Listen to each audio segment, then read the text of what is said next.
In this third video, I'd like to speak about the Sermon on the Mount. Now, in the introduction to the Gospel of Matthew, I spoke about the idea that Matthew tends to group materials, narratives, what Jesus did, and he'll speak about that for a few chapters, and then discourse, what he taught, and he'll give a few chapters of that. Chapters 5 through 7 of Matthew's Gospel are part of that discourse material. It's called the Sermon on the Mount. Now, this takes place on a mountain, and that's important in Matthew. There's a lot of mountain stories in Matthew, and it's especially important because Jesus is the new Moses for the new Israel. Remember how Matthew's a very Jewish gospel, always going back to the idea that Jesus is the fulfillment of everything that Yahweh had promised about the Messiah. Well, Moses was a small child who was endangered by an evil king Pharaoh in Egypt. Jesus, a baby who's endangered by an evil king Herod, ends up in Egypt. Moses fasts 40 days on a mountain. Jesus fasts 40 days in a desert. Moses receives the law of Israel on the mountain, on Mount Sinai. Jesus gives the new law for the new Israel in the Sermon on the Mount. Now, the Sermon on the Mount begins with the Beatitudes. Both Luke and Matthew have versions of the Beatitudes. In Luke, it's 4 blessings and 4 curses, whereas in Matthew, it's 8 blessings. And Luke is probably closer to what Jesus actually said, because blessings and curses are a typical way of teaching in Jewish circles. Remember how when the Israelites entered the Promised Land, Joshua had priests stand on 2 mountains. The priests on one mountain said, "Blessed are those who keep the commandments." The priests on the other, "Cursed are those who don't." So the blessings and curses are typical of Jewish teaching. Matthew is a little bit more physical, a little bit more spiritual in the way he proclaims the Beatitudes. He says, "Blessed are the poor in spirit," whereas Luke just says, "Blessed are the poor." What does it mean to be poor in spirit? It means not to be arrogant, to be humble, like Christians are supposed to be. Blessed are those who hunger and thirst for righteousness. Now, remember the word righteous in the Gospel of Matthew has a new interpretation. It's no longer keeping the law to the letter, but rather it's being compassionate. That's what Christians are called to. Blessed are those who mourn. Why would mourning be a good thing? Because when we lose a loved one, we feel an emptiness in our heart. And that emptiness will help us to reach out to God, help us to realize that Jesus is the only one whose love can heal the brokenness of our lives. And so the Beatitudes, they're not so much commandments, they're much more ideals. They call us to perfection. And again, in a Jewish way of teaching, Matthew realizes we'll never reach the goal. But as long as we keep it in mind, we're okay. As long as we do a little bit better each day. Now, the Beatitudes are followed by another section of teachings in which Jesus says, the old law says this, but I tell you this. The old law says you shall not kill, but I tell you, you can kill someone by calling him a fool. What is Matthew saying? Well, the rabbis of Israel said that we should build a fence around the law, take the law to its widest possible interpretation to make sure we don't break the smallest part of the law. And that's what Jesus is doing, but not in a scrupulous way, rather in a spiritual way. Can we kill someone's hopes? Can we kill their reputation? Can we kill ourselves by not keeping to our diet, not exercising? Can we kill people by not fighting euthanasia, not fighting abortion? And we might say to ourselves, well, I didn't do anything. And that's the point. We didn't do anything. And just by our negligence, we've helped to kill these people.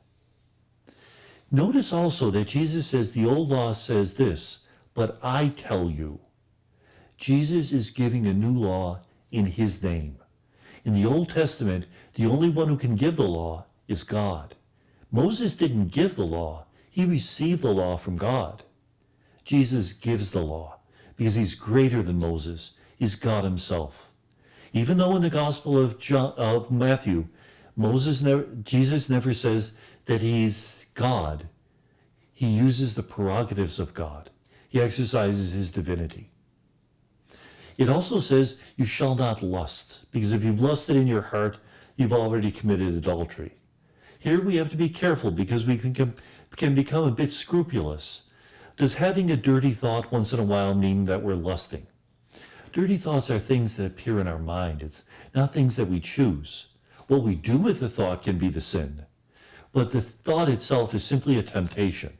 A lot of times we go to confession and we confess our brokenness, we confess our temptations, when those are not really sins. To be a sin, I must know it's wrong and choose to do it. If it just happens, it's not a sin. And a good example of that, somebody cuts you off in traffic and you get angry. The initial anger is not the sin.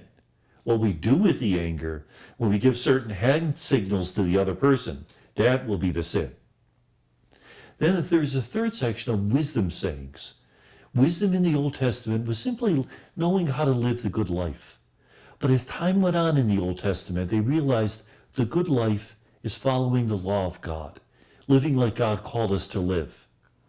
Therefore, there's a series of wisdom sayings that we should do our good deeds for everyone to see. Put your light on the lampstand. Don't hide it away. Now, it's interesting. We hear the exact opposite thing a little later in the Sermon on the Mount. And again, that's a Jewish way of teaching. We say the one thing, we say its opposite, and the truth is somewhere in the middle.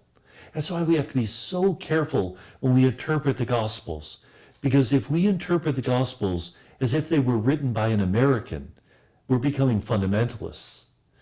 That's not what was intended. What was intended was to say one thing and its opposite.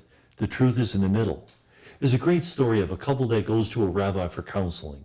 Husband tells his side of the story. Rabbi says, you're right. Wife tells her side of the story. Rabbi says, you're right. And they look at him and they say, we can't both be right. Rabbi says, you're right. So the truth is always somewhere in the middle. And then the fourth part of the sermon is a teaching about how we receive forgiveness for our sins. Before the temple was destroyed in Jerusalem, how would Jewish people receive forgiveness?